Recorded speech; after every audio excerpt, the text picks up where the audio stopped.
नमस्कार, आप देख रहे हैं CWN टीवी न्यूज 24। तो चलिए आगे बढ़ते हैं कुछ खास खबरों की ओर। डॉक्टर भीमराव अंबेडकर की 135वीं जयंती कार्यक्रम गांधी प्रेक्षागृह केसरबाग लखनऊ में संपन्न हुआ, जिसमें माननीय राष्ट्रीय अध्यक्ष, अपना दल एवं केंद्रीय मंत्री भारत सरकार अनुप्रिया पटेल जी, श्री आशीष पटेल जी, उत्तर प्रदेश कैबिनेट मंत्री, प्रदेश अध्यक्ष जाटव RP गौतम जी, राष्ट्रीय महासचिव के पटेल जी, राष्ट्रीय महासचिव RB सिंह पटेल जी, राष्ट्रीय संगठन मंत्री रामलखन पटेल जी, पूर्व विधायक व राष्ट्रीय महासचिव पूर्व विधायक जमुना प्रसाद सरोज जी, बीज प्रमाणीकरण अध्यक्ष उत्तर प्रदेश रेखा वर्मा जी, राष्ट्रीय सचिव अलका पटेल जी, राष्ट्रीय महिला आयोग की सदस्य अर्चना पटेल जी, राष्ट्रीय में प्रदेश राष्ट्रीय कोषाध्यक्ष OP कटियार जी, पश्चिमी उत्तर प्रदेश प्रभारी एवं स्वार विधायक श्री सफीक अंसारी जी, हापुड़ जिला अध्यक्ष आदेश त्यागी जी, जिला महासचिव जावेद राजपूत जी, नदीम चौधरी जिला अध्यक्ष युवा मंच हापुड़, मेरठ जिला सचिव बबीता जी, वरिष्ठ नेता साहिल सैफी जी आदि हजारों लोग उपस्थित रहे। जावेद राजपूत की रिपोर्ट।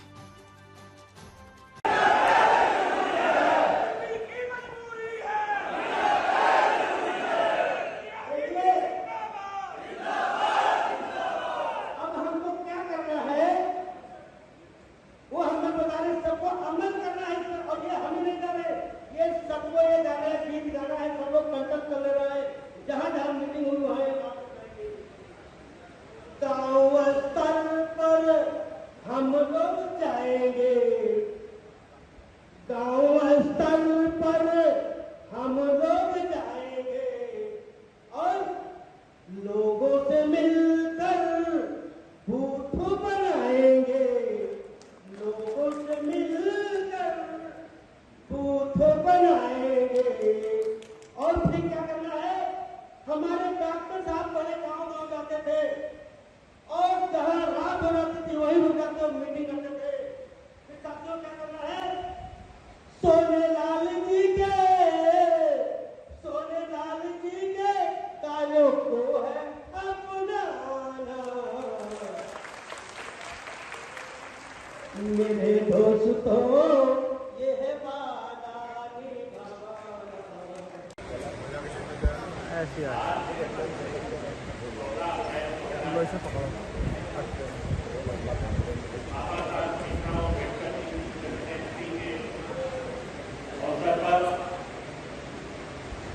हमारे उपस्थित सभी कार्यकर्ता भाइयों को, पदाधिकारियों को हृदय से अभिनंदन करता हूँ और उनका धन्यवाद ज्ञापित करता हूँ।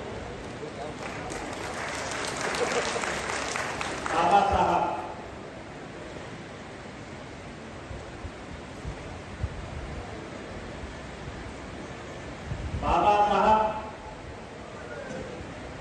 एक ऐसे व्यक्तित्व के मालिक थे जिन्होंने भारत को लोकतांत्रिक देश बनाने में, नए भारत की रचना करने में, ऐसे भारत के लोकतांत्रिक महत्व को जिंदा रखने के लिए जो 1947 में तुरंत ही आजाद हुआ था, ऐसे भारत में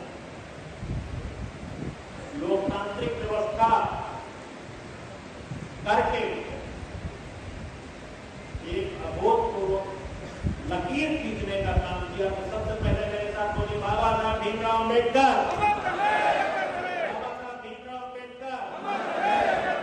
साथियों, प्रतिभा किसी की मोहताज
अपने महापुरुषों की फोटो घर में लगाएंगे।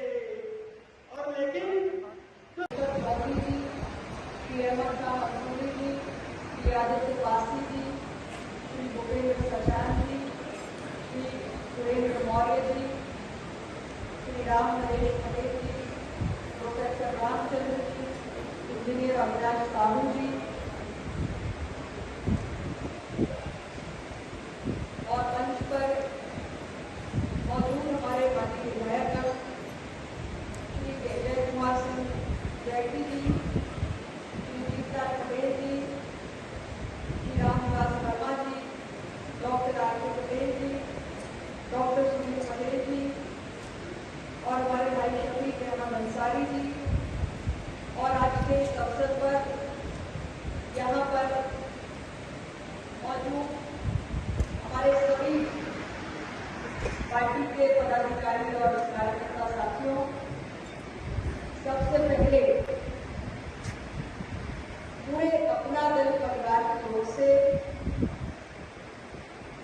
इस देश के संविधान के निर्माता और सामाजिक समानता के अग्रदूत, हम सब की प्रेरणा, हमारे आदर्श परम पूज्य बाबा साहेब अम्बेडकर जी की 135वीं जन्म जयंती पर उन्हें कोटि कोटि नमन करती हूँ, उन्हें अपने श्रद्धा सुमन अर्पित करती हूँ। मित्रों, आज का ये दिन किसी राष्ट्रीय पर्व से कम नहीं है।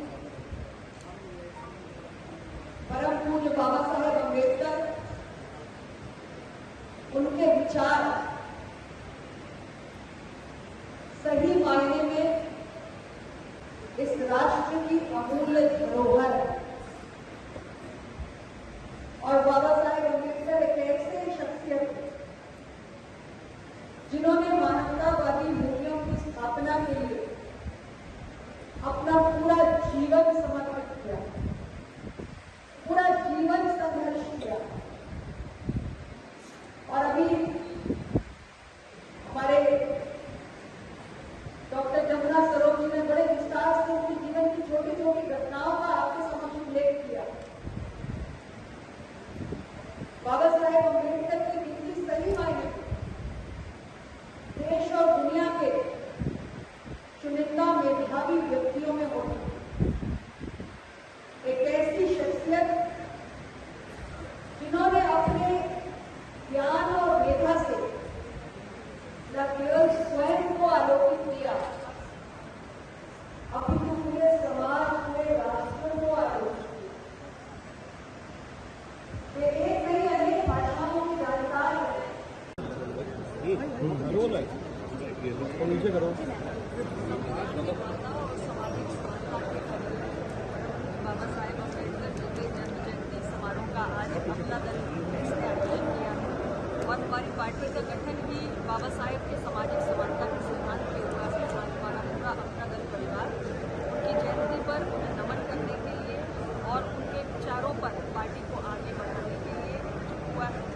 और आज पूरे प्रदेश के कोने कोने से हमारे सभी कार्यकर्ता यहाँ पर एकत्रित हैं।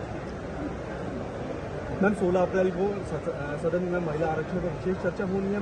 प्रधानमंत्री नरेंद्र मोदी ने सभी नेताओं को मैम पत्र लिखकर सहमति भी मांगी थी। मैम कैसे देखते हैं?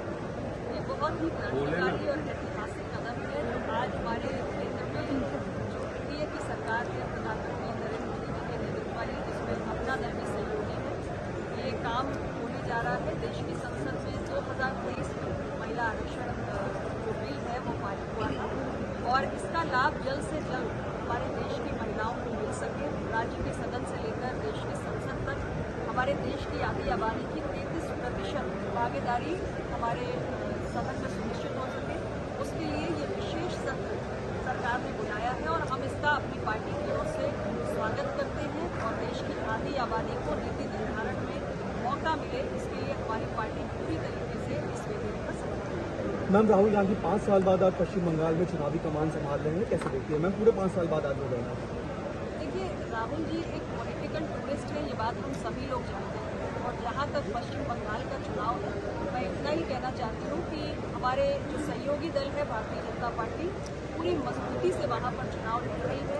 वहाँ के लॉ एंड ऑर्डर की जो स्थिति है, महिलाओं की जो स्थिति है, घुसपैठ के जो हालात हैं और जिस तरीके से सरकारी कर्मचारियों के साथ अन्याय हो रहा है, तमाम मसलों को लेकर एक नया पश्चिम बंगाल बनाने के लिए हमारी सहयोगी पार्टी के जितने भी प्रत्याशी वहाँ पर चुनाव मैदान में हैं, हम उन सभी को अपना दल की ओर से शुभकामनाएं देते हैं और हमें पूरा भरोसा है कि इस बार पश्चिम बंगाल में परिवर्तन होगा और माननीय प्रधानमंत्री जी के मार्गदर्शन में एक जो प्रो डेवलपमेंट की सरकार है, प्रोग्रेसिव सरकार है, वो पश्चिम बंगाल का नेतृत्व करेगी।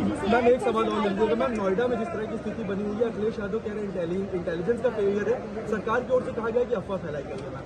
मुझे इसके बारे में कोई जानकारी मैम यूजीसी एक्ट के लिए कल कल पटेल भी कह रही है कि इसके लिए वापस आना चाहिए, क्या कहेंगे आप?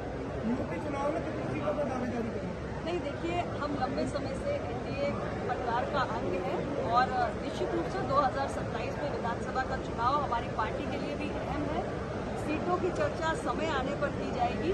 इस समय सीटों की चर्चा का विषय नहीं है। फिलहाल हमारी दृष्टि हमारे संगठन को मजबूत करके चुनाव में ज़्यादा से ज़्यादा हमारे एनडीए परिवार को मजबूती मिले और हमारे अपना दल की बढ़िया अच्छी शानदार विजय हो, उस पर हमारी दृष्टि केंद्रित है। समय आने पर सीटों की चर्चा अपना दल निरंतर अपने संगठन पे काम कर रहा है और हमारे चुनावी परिणाम इस बात को साबित कर चुके हैं। एक बात नहीं, एक के बाद एक कई लगातार चुनाव जो हमने लड़े हैं उसमें हमारी पार्टी के चुने हुए प्रतिनिधियों की संख्या बढ़ी है और आने वाले 2027 में भी अपना दल का चुनावी प्रदर्शन पहले से भी और जबरदस्त अच्छा होगा और हमारा एनडीए की तीसरी बार यहाँ पे जोरदार तरीके से सरकार बनेगी, इतना मैं आपको विश्वास करती हूँ। नोएडा में तो श्रमिकों का आंदोलन हो रहा है। बोल चुके हैं, बोल तो चुके हैं मैम। सारे मीडिया के साथ